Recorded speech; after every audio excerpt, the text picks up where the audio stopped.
Hello everyone, good evening. एक बार आपसे मैं अनीता राय, आप सभी को मेरा नमस्कार और हार्दिक अभिनंदन। मैंने इस प्लेटफॉर्म पर हमारे स्पीकर से बात की है इमोशनल बैलेंस पर, प्रॉस्पेरिटी पर, कैपेबिलिटी पर, और लास्ट वीडियो जो मेरा रहा वो था मेंटल हेल्थ पर। और आज का जो मेरा इस वीडियो का टॉपिक है वो है रिलेशनशिप, क्योंकि जो रिलेशनशिप होते हैं ना उनका भी हमारी मेंटल हेल्थ पर बहुत ज्यादा असर पड़ता है। इवन मैं बोलूं कि शायद इस डे टू डे लाइफ में हमारे रिलेशनशिप हमारे लिए बहुत इंपॉर्टेंट है। जैसा कि आप सभी जानते हैं कि हम जो ह्यूमन बीइंग है we are a social animal, और विदाउट सोशलाइजेशन हम रह नहीं सकते। हमें कोई ना कोई जरूर चाहिए होता है कम्युनिकेशन के लिए, बात करने के लिए। कितने डिफरेंट रिलेशनशिप्स हैं हमारे पास। फैमिली रिलेशनशिप है, फ्रेंडशिप्स है, एक्वेंटेंसशिप है, रोमांटिक रिलेशनशिप्स होते हैं, और इन सबको मेंटेन करने के लिए, बनाकर रखने के लिए हमारे पास बहुत सारे स्किल्स की जरूरत होती है। रिलेशनशिप जब आप बनाते हैं किसी से, जब आप उस चीज को मेंटेन करते हैं, चाहे वो रिलेशनशिप आपके फैमिली पार्टनर के साथ हो, या आपके स्पाउस के साथ हो, आपके इन लॉज के साथ हो, या आपके बच्चों के साथ हो, ये जो रिलेशनशिप होता है वो एक बहुत ही फ्रेंडली और लविंग कनेक्शन होता है आपके पार्टनर के साथ। यहाँ पे मैं एक वर्ड यूज कर रही हूँ पार्टनर, तो वो पार्टनर ये नहीं कि वो सिर्फ आपका स्पाउस है। आपकी डॉटर हो, आपका सन हो, आपके पेरेंट हो, हर कोई ना कोई जिनके साथ आपका वो रिलेशनशिप है वो आपके लिए आपका पार्टनर है। तो उसके साथ जो स्किल्स यूज होती हैं वो है respect, open connection, politeness, kindness, understanding. ये सारी बातें ना हमारे रिलेशनशिप को बहुत ही बेहतर और बहुत ही इम्प्रूव करती हैं, बहुत अच्छा बनाती हैं। लेकिन क्या आप जानते हैं कि इस रिलेशनशिप को बनाने के लिए इन स्किल्स के साथ साथ भी बहुत ज्यादा एफर्ट लगता है। और ये एफर्ट सिर्फ एक साइडेड नहीं होता, वन साइडेड नहीं होता, बोथ साइडेड उतना ही एफर्ट लगता है। बहुत सारी बातों के लिए और बहुत सारी चीजों के लिए हमें एडजस्टमेंट करनी पड़ती है, कॉम्प्रोमाइज करना पड़ता है। और यहाँ पे जो मेरा नेक्स्ट सेंटेंस है या नेक्स्ट पॉइंट जो मैं शेयर कर रही हूँ वो बहुत ज्यादा इम्पोर्टेंट है कि अगर आप किसी रिलेशनशिप में है ना, तो उसमें आपकी पावर का ना इनबैलेंस नहीं होना चाहिए। एक वो अनजस्ट नहीं होना चाहिए कि आपको कभी बोलने का मौका ही ना दिया जाए, या आपको ही रूल करने के लिए सामने वाला पर्सन हमेशा रेडी हो। आपको सुनने वाला भी बंदा होना चाहिए जो आपको सुने, जो आपकी बात को समझे। वो होता है रिलेशनशिप। क्योंकि हम बार बार कहते हैं ना कम्युनिकेशन स्किल्स बहुत जरूरी होती है।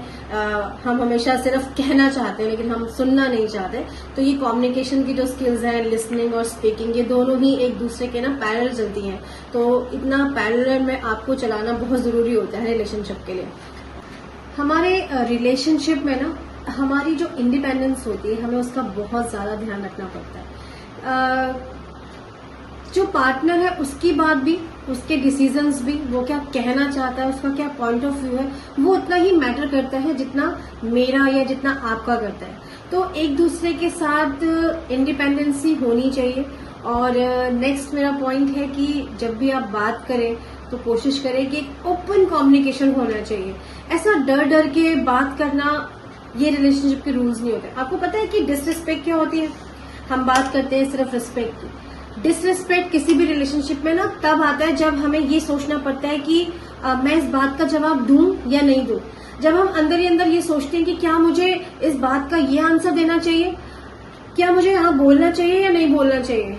ये कहीं ना कहीं जरूरी नहीं है कि डिसरिस्पेक्ट आपको ओपनली या कोई सामने से आप शब्दों को बोलकर बोले, लेकिन कहीं ना कहीं इंटरनली हमारी मेंटल हेल्थ पे इसका इतना असर पड़ता है कि अगर हम ये सब बातें सोच रहे हैं तो कहीं ना कहीं हम डिसरिस्पेक्ट फील कर रहे हैं। तो अपने रिलेशनशिप्स को कोशिश करें कि जितना ओपन कम्युनिकेशन रखें, जितना अंडरस्टैंडिंग रखें, उतना बेहतर होगा।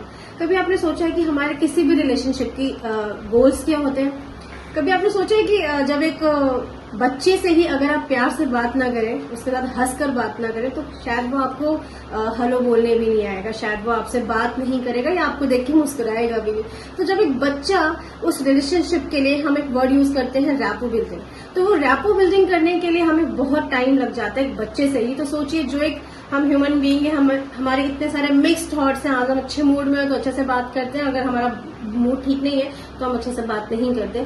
ऐसी जगहों पर या ऐसी मूड स्विंग्स के साथ तो हमें बहुत ज्यादा अपने रिलेशनशिप का ध्यान रखना पड़ता है। और रिलेशनशिप के गोल्स यही होते हैं कि इफेक्टिव कम्युनिकेशन होनी चाहिए, सबसे major and important point, respect होना चाहिए और अंडरस्टैंडिंग होनी चाहिए।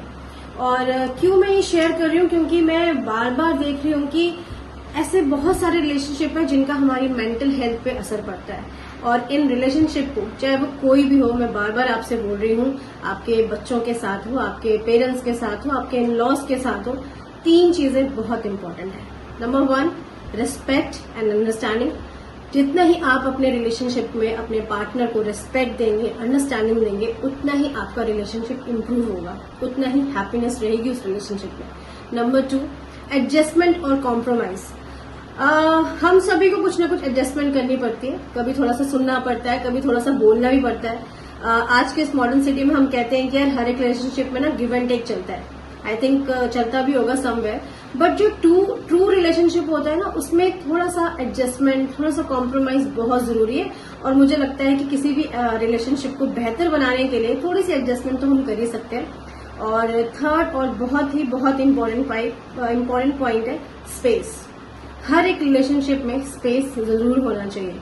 आप किसी को रूल नहीं कर सकते, आप किसी के ऊपर अपना अथॉरिटी, अपना शासन नहीं कर सकते कि नहीं आपने ये बोला है तो आपको ये काम करना ही पड़ेगा। नहीं, आपको अपने हर रिलेशनशिप में स्पेस देना बहुत जरूरी है, उसको समझना, उसकी बातों को अंडरस्टैंड करना बहुत जरूरी है। तो फिलहाल आज के सेशन में इतना ही, और नेक्स्ट और भी सेशन आपके साथ मैं शेयर करूंगी, और भी छोटी छोटी बातें पॉइंट पे हम आपसे बात करेंगे। Thank you so much everyone for listening अस, और अपने रिलेशनशिप को बेहतर बनाएंगे।